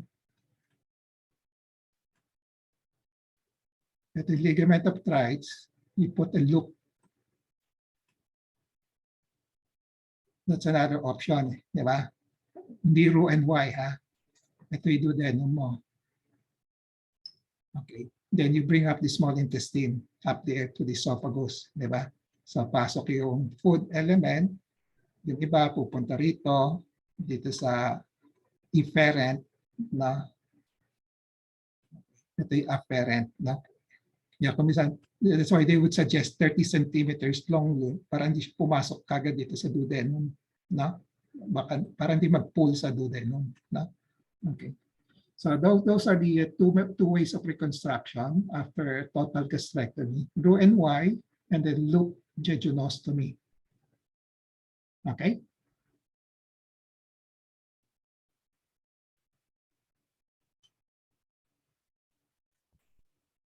Okay. Got Yes it? po, sir. Thank you po. Okay. Any more questions? It's 12:07. Okay na? We call it a day. So, okay, as a, so, nabigyan mo, Rafael, lahat yung, yung binigay ko sa inyo, yung readings? May, Yes po. yung YouTube ko, nabasa niya? Yes po, yun po yung reference na ginagamit po namin nung, Okay. nung gumagawa po kami ng slide. So, of course, the data you have to supply, I don't have all the data. No? Basta just be guided, benefit, risk, cost, availability. No? Ganon. So, and then, okay, before we leave, no, meron akong suggestion.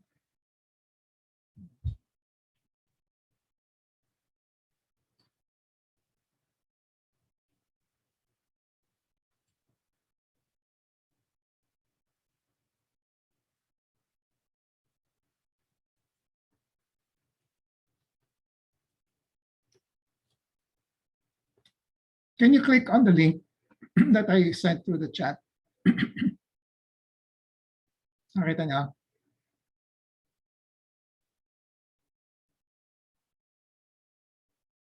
Sa chat box. Sir, closed daw po yung form. Na-access po yung form pero na-close daw. It's no longer accepting responses daw po. Talaga.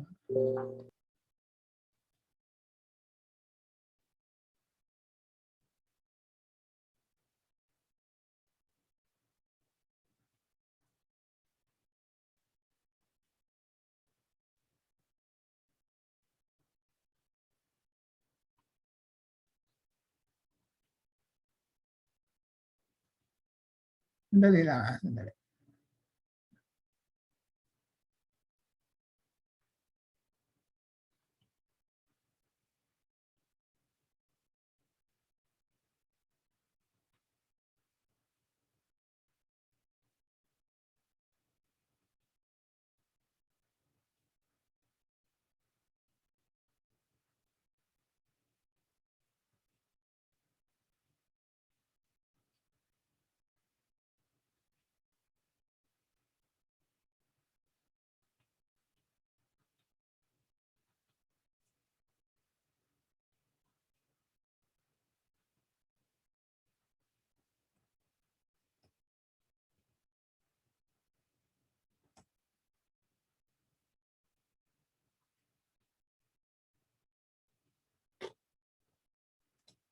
Can you try the other one?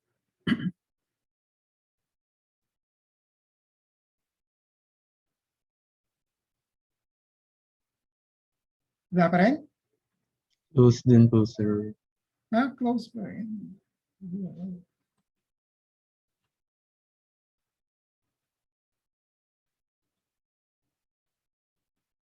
Okay. Yan. Okay.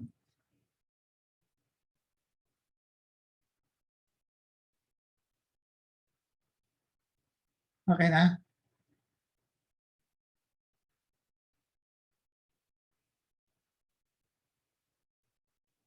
Meron na? Yes po. Okay. So, nakita mo OLETE, online learning kung evaluation test exercise. Na. So, it's an easy one.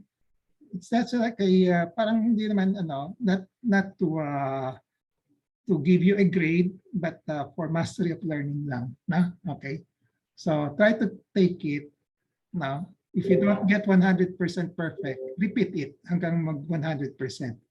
Parang common style, repeat ng repeat hanggang mag-perfect ninyo. Na? Okay. So I hope you can take it so I can give you bonus points for that. Okay? I-perfect lang ninyo. Okay? Okay.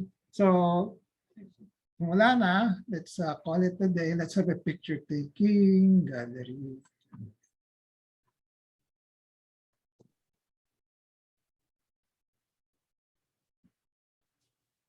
Okay. Wala na kayong tanong, ha? Let's have a picture taking before we leave. Okay. 1, 2, 3. Okay. Sige. So, ano na, babay na tayo ngayon. Thank you, sir. Thank you, sir. Thank you, sir.